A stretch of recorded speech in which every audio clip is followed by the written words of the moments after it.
Le mensonge. On y est tous confrontés, n'est-ce pas? Mais est-ce qu'on peut vraiment le déceler? C'est une sacrée question. Alors aujourd'hui, on va plonger ensemble dans la science de la tromperie, et attention, c'est souvent bien plus surprenant et contre-intuitif qu'on ne le pense. Alors voilà, la question est posée, et elle est simple, est-ce qu'on se sent capable de repérer un menteur? Franchement, la plupart d'entre nous diraient oui, plutôt bien même. On a cette impression, cette confiance en notre instinct, en notre capacité à sentir quand quelque chose cloche. Sauf que, voilà le hic. La science, elle, vient jeter un pavé dans la mare. Elle nous dit que notre fameux instinct, eh bien, il n'est guère plus fiable qu'un simple pile ou face. C'est un peu la douche froide, non? Mais c'est justement ce fossé énorme entre ce qu'on croit savoir et la réalité qui rend tout ça absolument fascinant. Bon, alors, entrons dans le vif du sujet. On va parler de ce qu'on pourrait appeler le problème Pinocchio.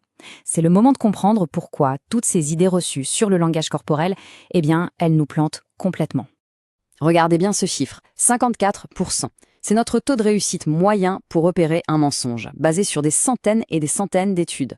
54. C'est à peine plus que le hasard qui est à 50%. Ça donne une idée de la fiabilité de notre fameuse intuition.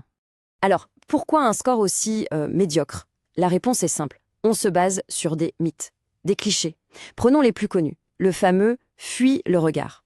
En fait, c'est souvent tout l'inverse. Pour paraître crédible, un menteur va avoir tendance à surcompenser, à trop regarder dans les yeux. Et le nez qui gratte? Ah, l'effet Pinocchio. Ça, c'est une pure légende. Ça n'a aucune base scientifique. Et puis l'agitation, les tics nerveux. Là encore, la science nous dit que c'est plutôt l'inverse. Le menteur a tendance à se figer, pas à s'agiter dans tous les sens. Ok, donc si tous ces mythes sont faux, on cherche quoi au juste? Eh bien, la vraie clé, c'est de comprendre un truc essentiel. Mentir, c'est un boulot monstre pour le cerveau. L'indice, ce n'est pas la nervosité, c'est l'effort mental. La première grande idée, c'est ce qu'on appelle la fuite émotionnelle. C'est assez simple à comprendre. Imaginez quelqu'un qui essaie de cacher une émotion très forte, disons la peur d'être pris. Eh bien, cette émotion, elle peut fuir, littéralement s'échapper sur son visage pendant une fraction de seconde. C'est ce qu'on appelle les micro-expressions. C'est un flash, une fuite directe de ce qui se passe vraiment à l'intérieur. Deuxième théorie, et celle-là est absolument fondamentale, la charge cognitive. Retenez bien ça. Mentir, c'est épuisant pour le cerveau. Pensez-y une seconde. Le cerveau doit faire plusieurs choses en même temps. 1. Inventer une histoire qui tient la route. 2. Bloquer la vérité pour qu'elle ne sorte pas. 3. Jouer un rôle crédible. Et 4. Surveiller la personne en face pour voir si elle gobe l'histoire. C'est comme essayer de jongler avec 4 balles en feu. C'est cet effort-là, cette surcharge, qui va créer les indices qu'on peut observer. Et enfin, troisième point, le contrôle tenté. Ça, c'est le grand paradoxe du menteur. Il connaît les clichés, il sait ce qu'on attend de lui, il sait qu'on pense qu'un menteur évite le regard. Du coup, qu'est-ce qu'il fait? Il va faire tout l'inverse. Il va fixer la personne avec insistance. Et le résultat de tout ça, c'est un comportement qui devient rigide, surcontrôlé, presque robotique, et qui, au final, sonne complètement faux. C'est son effort pour paraître vrai qui le trahit. Allez, on passe de la théorie à la pratique. Et là, il faut oublier une chose, tout de suite. L'idée qu'il y a un signe magique qui trahit un menteur. Ça n'existe pas. La clé, c'est de repérer des ensembles d'indices, ce qu'on appelle des clusters, et surtout des contradictions. Et l'une des choses les plus contre-intuitives, c'est justement le mouvement. On s'attend à ce qu'un menteur soit agité, nerveux, mais la science montre exactement le contraire.